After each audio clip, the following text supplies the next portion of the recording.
이번에는 스포이드의 사용 방법에 대해서 알아보도록 하겠습니다.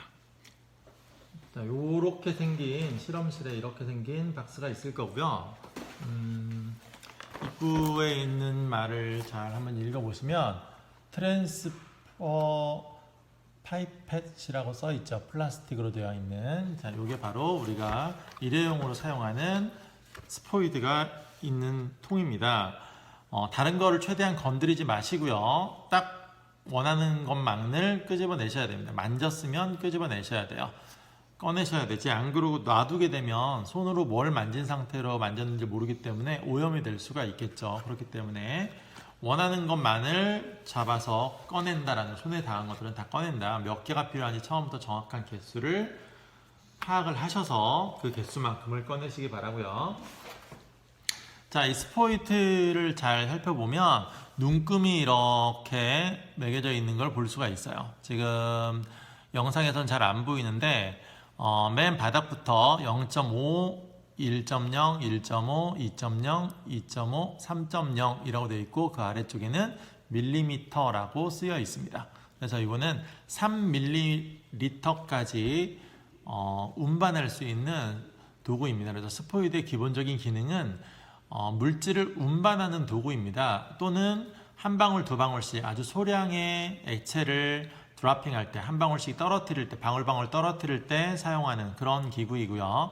아마 초등학교 때 유리로 되어 있고 이 끝은 노란색 고무로 되어 있는 그런 도구를 많이 보셨을 텐데 현재 저희 학교 실험실에서는 그 스포이드가 있긴 있는데 잘 사용하지 않습니다. 일회용 스포이드를 주로 사용하고요. 관리도 힘들고 그 후에 처리도 좀 힘들기 때문에 사용하지 않고 일회용 스포이드를 사용하고 있고, 이 스포이드는 재활용이 가능한 물품이기 때문에 사용 이후에는 세척해서 분리수거를 잘해서 플라스틱으로 버려주시면 됩니다. 자, 사용 방법은 일단 쥐는 방법인데요. 이와 같이 쥐는 친구들이 있어요. 이렇게 쥐게 되면 손이 떨립니다. 그래서 뭐 특별한 문제가 있는 것도 아닌데 내가 왜 이렇게 손이 떨리냐 그러면서 안 돼요, 손이 떨려요, 이런 친구들이 굉장히 많습니다. 그래서 스포이드를 쥐는 방법은 요 구부라고 하는데 이 펌핑하는 부분을 최대한 내 마음먹은 대로 조절할 수 있도록 감싸줍니다. 이렇게 대부분을 손으로 감싸고요.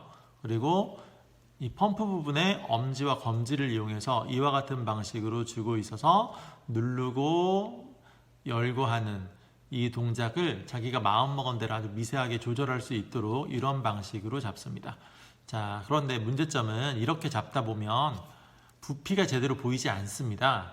결론은 무슨 얘기냐면 제대로 이거를 작동을 하려면 이 끝에 3mm까지 할 수 있지만 3ml를 다 채우려고 하면 안 된다라는 뜻이에요. 제대로 조작이 안 될 수가 있으니까 정밀해지지 않을 수 있어요. 그래서 아래쪽에 있는 1.5, 0.5, 1.0, 1.5mm 정도까지는 조절이 가능할 겁니다. 그 정도 용량을 이 스포이드로는 적절히 옮길 수 있다. 그래서 용량을, 부피를 약간 정확하게 운반하는데 이 스포이드를 사용할 수도 있다라는 거예요. 이건 눈금 스포이드이기 때문에. 근데 눈금이 없는 스포이드의 경우에는 이런 용도로는 사용하지 않고 한 방울 두 방울 이렇게 떨어뜨릴 때만 보통을 사용하거나 아니면 아주 소량의 액체를 운반하는 용도로 쓰이는 게 바로 이런 스포이드의 역할입니다.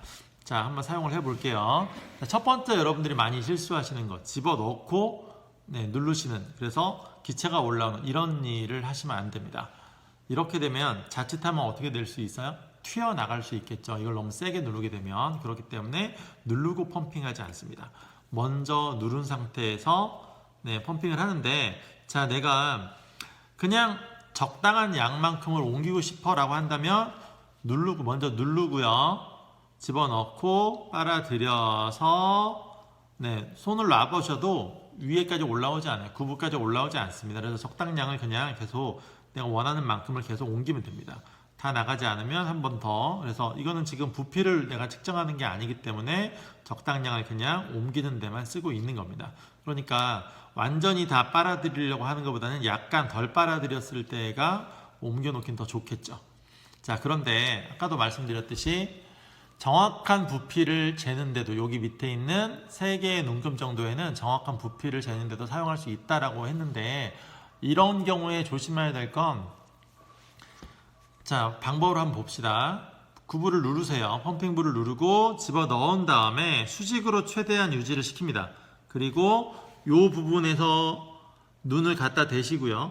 이 상태에서 올라오는 걸 보셔야 돼요. 이 위치에서 보면 안 되고 눈으로 갖다 대서, 자, 지금 0.5를 지났고 1.0을 됐습니다. 그러면 여기까지 놓고 뽑으면, 그 다음에는 힘을 풀더라도 지금 현재 1.0ml만 분명히 운반해 왔죠. 1.0ml만 운반해 왔기 때문에 위로 올라가고 지금 공기가 들어갔지만 어쨌든 내가 운반해 온 액체의 양은 1.0ml를 지금 운반했으니까, 지금 여기에서 여기 안에 있는 액체를 전부 다 펌핑을 해서 부으면 1.0ml를 분명히 운반을 했다라고 우리가 얘기할 수 있겠죠. 조심해야 될 부분은 눕히시면 안 됩니다. 눕히게 되면 당연히 안으로 들어간다거나 공기가 들어간다거나 빠져나오다거나 이런 일들이 벌어질 수도 있어요. 그래서 옮길 때는 최대한 수직으로 세워서 움직이는 게 기본이기는 한데, 일회용인 경우, 얘는 일회용이긴 하지만 한 번 쓰고 무조건 버리는 게 아니라 같은 물질을 사용을 한다면 여러 번 사용하셔도 괜찮습니다. 계속 이거는 염산만 쓸 거야. 그럼 염산만 계속 쓸 거면 계속 오랫동안 사용하셔도 되는데, 조심해야 될 건 표시를 해놔야 되겠죠. 이건 지금 현재 염산을 사용하고 있다라고 분명히 표시를 좀 해놓으셔야 되겠고, 그리고 나서 다 사용이 끝난 후에는 안에 약품이 남아있지 않은 것들을 분명히 확인을 하셔야 됩니다. 그리고 독한 약품의 경우에는 수돗물로 가서서요, 수돗물을 여러 번 이렇게 펌핑을 해서 안을 세척을 시켜주시고, 그리고 나서 내부에 이제 수돗물, 이게 물기가 있지만 얘는 수돗물 조금 남은 거야 라고 하는 생각이 확실히 들면 그때 플라스틱 쓰레기로 분리해서 버려주시면 되겠습니다. 재활용은 하지 않습니다. 한번 쓰고 난 스포이드는 플라스틱으로 분리수거를 해서 버리도록 합니다. 이상으로 스포이드에 대한 설명을 마치겠습니다.